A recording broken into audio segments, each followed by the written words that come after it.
For centuries, Earth remained silent while the galaxy beyond burned with war and glittered with endless empires. Humanity looked up at the stars yet chose not to join the Grand Council of Civilizations. Instead, the people of Earth built quietly and carefully hidden from the gaze of alien eyes. Other races wondered why Earth did not answer the call of the stars. They speculated that perhaps humans had destroyed themselves in nuclear fire, or that their world had fallen into ruin. They whispered that maybe humanity was too fragile to survive in the wider galaxy. The Council recorded Earth in its archives as a strange mystery, a world that could have joined but never did. Some scholars wrote that humanity lacked courage, while others claimed Earth never had the technology to reach beyond its system. These stories spread until most races stopped caring altogether, and Earth became a name spoken only in jest at banquets and assemblies. Yet Earth still lived, its oceans still roared, its forests still whispered, and its people still dreamed. Kale was one of those dreamers. He was an engineer living in the silent age of Earth when the planet turned its back on the Council, but opened its mind to the endless night instead of chasing influence among alien nations. Humanity studied the cosmos from afar. They sent probes beyond the stars, invisible to Council eyes. They built machines of great precision that could cloak entire fleets and hide entire colonies within the dust of asteroids. The people of Earth did not crave the noise of politics. They craved knowledge. They craved preparation. The galaxy believed Earth was gone because Earth allowed it to believe so, and in that belief Earth found its greatest advantage. For every insult made against their absence, humanity answered with silence. For every rumor that declared them extinct, humanity responded by watching more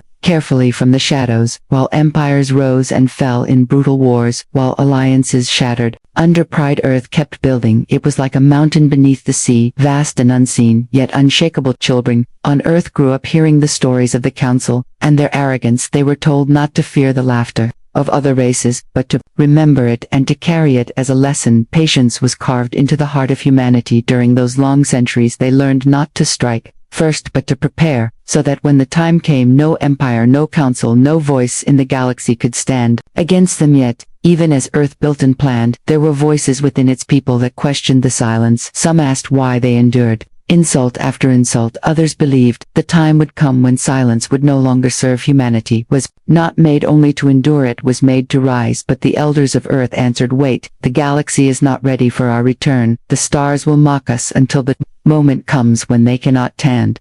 So Earth stayed silent, a shadow in the heart of the galaxy, a world dismissed as cowardly and forgotten. Yet the silence was not empty. It was a silence filled with calculation, with patience, with iron resolve that waited like a blade hidden in its sheath, waiting for the insult sharp enough to draw it out.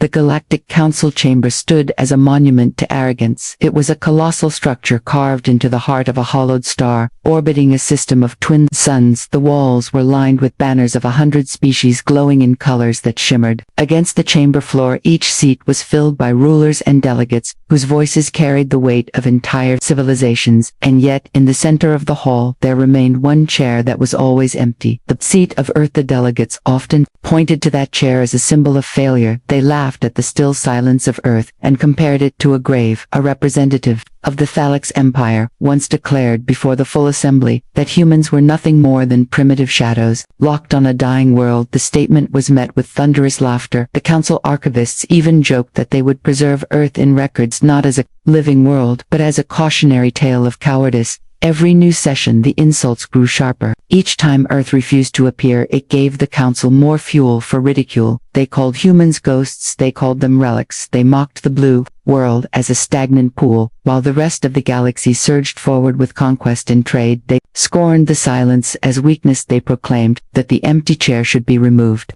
Altogether among the younger races, the insults were passed like currency.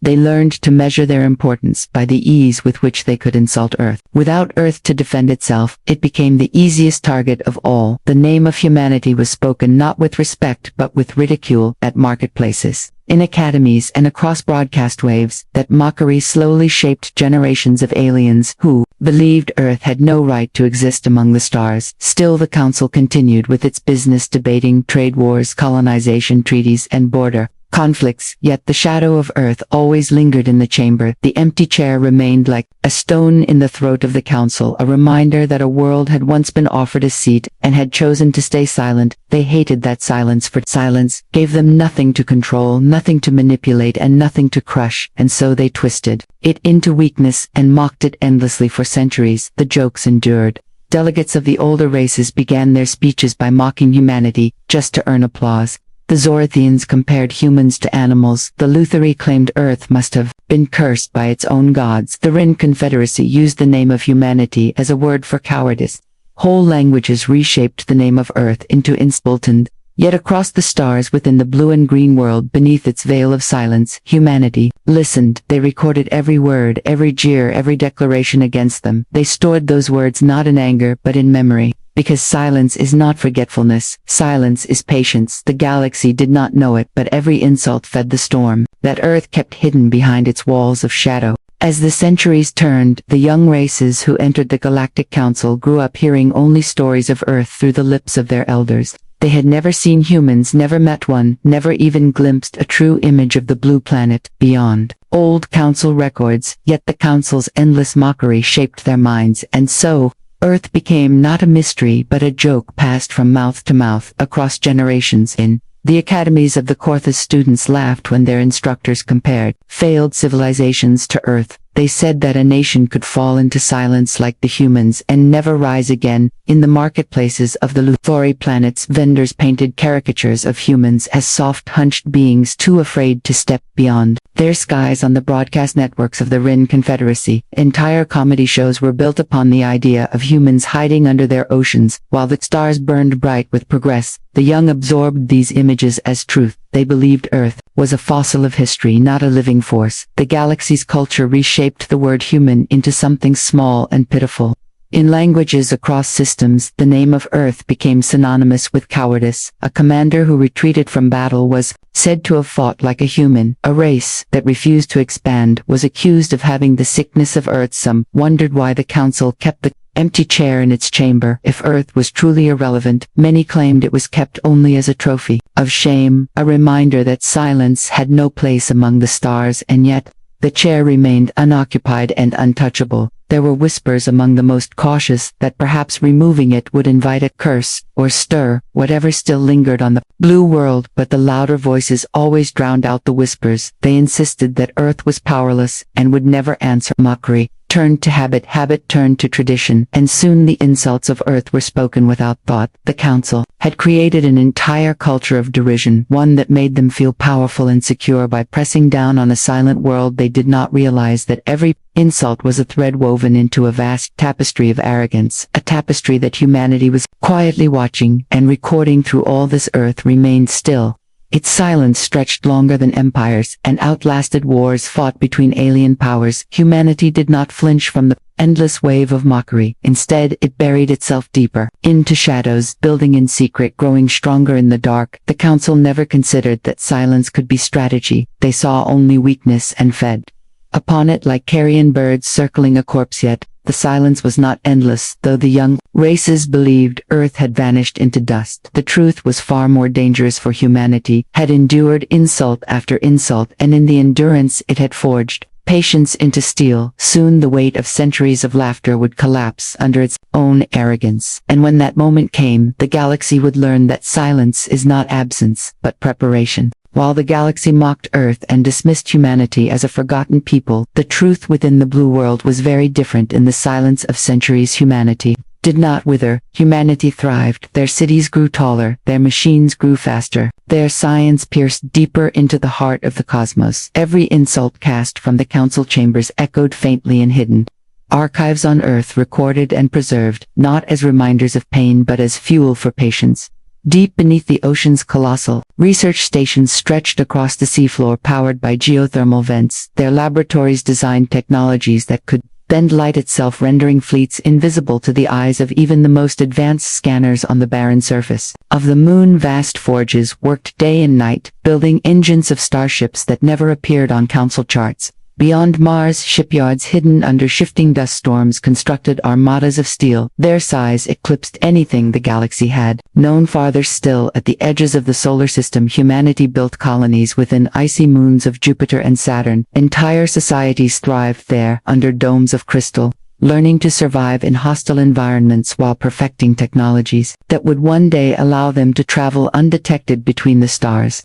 In the Oort cloud, ancient asteroids were hollowed out to conceal weapons of terrible scale, cannons capable of cracking planets, shields woven with gravity itself, engines that could fold space as if it were fabric. Humanity had watched every empire rise and fall. They had studied every species, every war, every council decision. They saw patterns where others saw only chaos. They learned from the arrogance of the Zorthian Crusades. They learned from the treachery of the Rin Confederacy. They learned from the collapse of the Thalix Empire, and each lesson was carved into the foundations of their preparation. No empire lasted forever, yet Earth intended to endure. The galaxy believed humanity absent because Earth wanted it so. Silence was its greatest cloak. The insults of the council were not answered because to answer would have revealed the truth. Humanity had no interest in premature confrontation. Their elders taught that to reveal strength too soon was to waste centuries of effort, so humanity endured the jeers of the galaxy, as a hunter endures the buzzing of flies,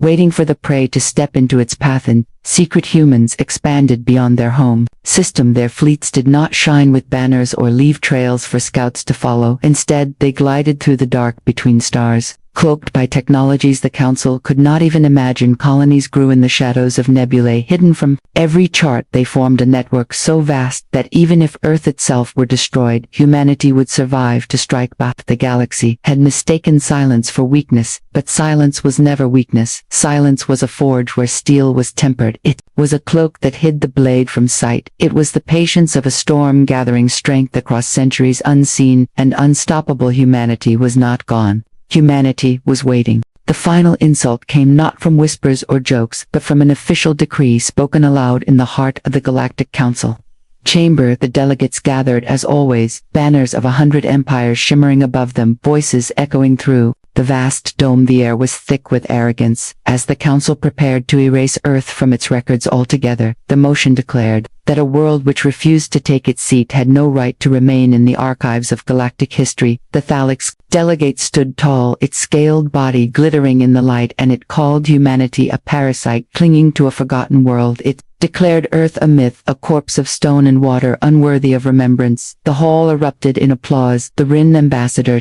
added that the seat of Earth should be given to a younger race, one willing to bend knee to the Council's will, and laughter shook the chamber walls that had heard centuries of debate, now trembled with mockery. The Zorathians rose. Next, their armored figure pounded the floor with its staff and demanded that the empty chair be melted down and forged into a symbol of shame, so all would remember that silence is cowardice. The Council roared its approval. The motion passed without resistance. The vote was unanimous. The archives would be cleansed. Earth would be struck from history as though it had never been. The empty chair would be removed. At the next session across the galaxy, the news spread like fire. Planets repeated the decree. Networks carried it as entertainment show hosts mocked Earth one final time before consigning its name to the void. Young alien races celebrated, believing they had witnessed the erasure of a ghost. They toasted to a galaxy free of silence, believing they had buried humanity forever. Yet humanity was listening. They heard every word, as they had always heard. Their hidden satellites captured the transmissions. Their archives stored the laughter of the Council. The decree was studied in silence by leaders who had waited longer than empires had lived. The patience of centuries bent under the weight of arrogance. The storm that had slept began to stir.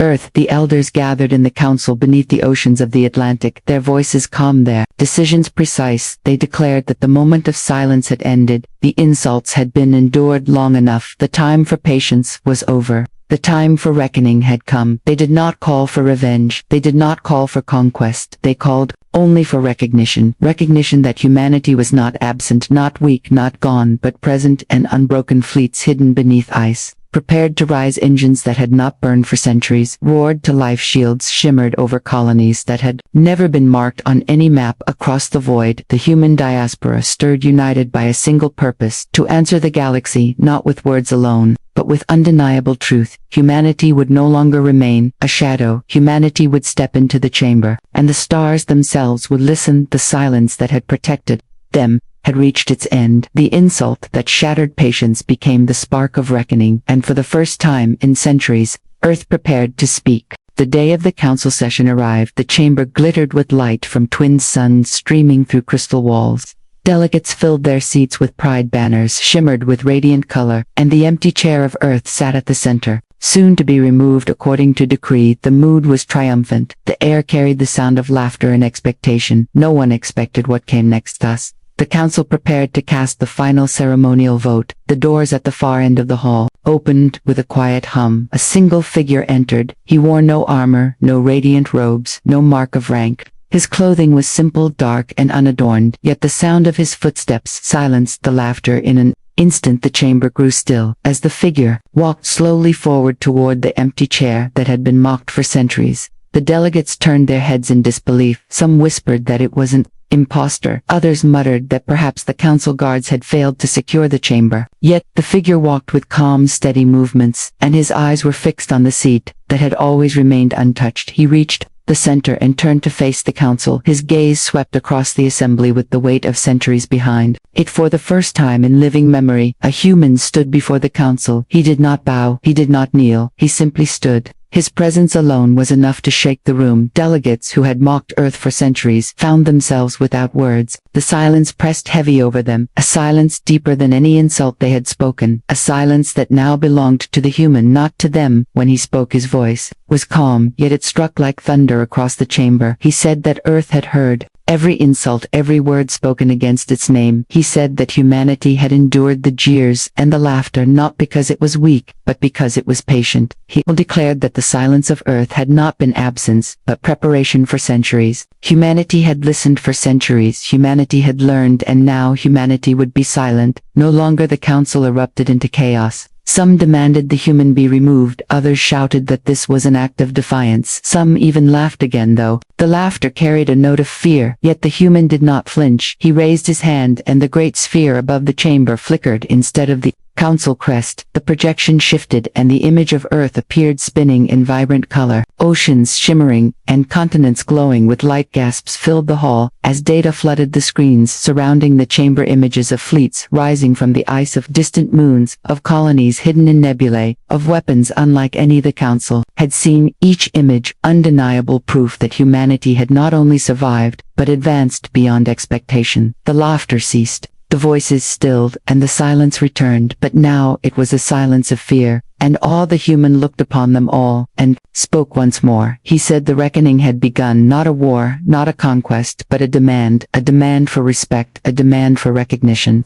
The patience of Earth had ended, and the galaxy would never again dismiss its silence as weakness. The chamber had fallen into stunned silence.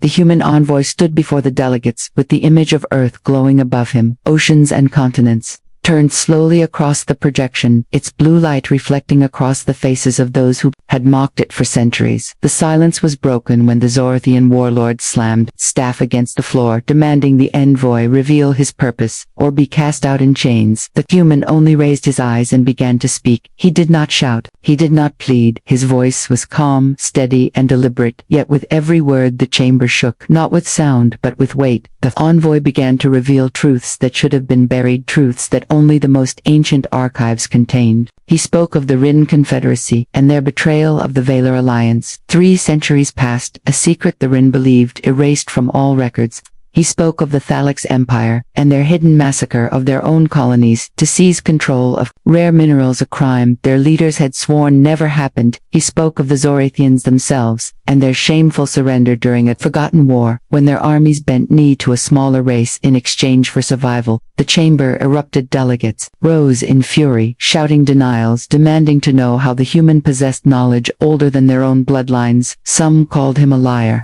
Others called him a demon, yet the human only raised his hand, and with a gesture the walls of the chamber, filled with proof records sealed by forgotten codes, played across the air. Images, voices, transmissions, all undeniable, and irrefutable. Fear replaced anger. The delegates who had mocked Earth the loudest, now trembled as the weight of their own secrets bore down upon them. The envoy spoke again, and said that Earth had watched. He said that while the galaxy laughed, humanity listened. Humanity recorded, humanity remembered, and now the galaxy would remember as well. The younger races stared in shock. Their minds had been shaped to believe humans weak. Now they saw a single human stand alone and bring empires to their knees with words alone. Their laughter curdled into silence, their arrogance shattered before their eyes. The envoy declared that Earth had no interest in conquest. Humanity did not need to raise a single weapon to prove its strength. Its strength was knowledge. Its strength was patience. Its strength was the silence that had allowed them to see what others wished, hidden, and now that silence was broken, the truth would not be silenced against some. Delegates tried to rally their voices, but none could overcome the dread that filled the chamber. Each knew that if Earth could reveal such secrets so easily, then nothing they held could remain hidden. The galaxy had always believed silence meant weakness. Now they understood that silence meant observation. Silence meant preparation. Silence meant judgment. Waiting for the perfect moment to fall, the envoy looked across the sea of fearful faces and spoke his final words. He said humanity came not to beg for respect but to command it through truth. And in that moment, the chamber knew the reckoning had only begun. As the council chamber reeled from the revelation of secrets, the envoy raised his hand once more, and the projection above him shifted again. This time, it did not show Earth but the vast reaches of space across the map. Stars flared one by one. Each flare revealed the awakening of fleets that had been hidden in silence for centuries. From beneath the ice crust of Europa rose colossal ships, their hulls black as night, yet edged with silver light. Engines roared, as if entire mountains had been set aflame, and the rings of Saturn asteroids split apart, revealing hangars carved within them. Hundreds of smaller vessels streamed outward like a storm of metal wings.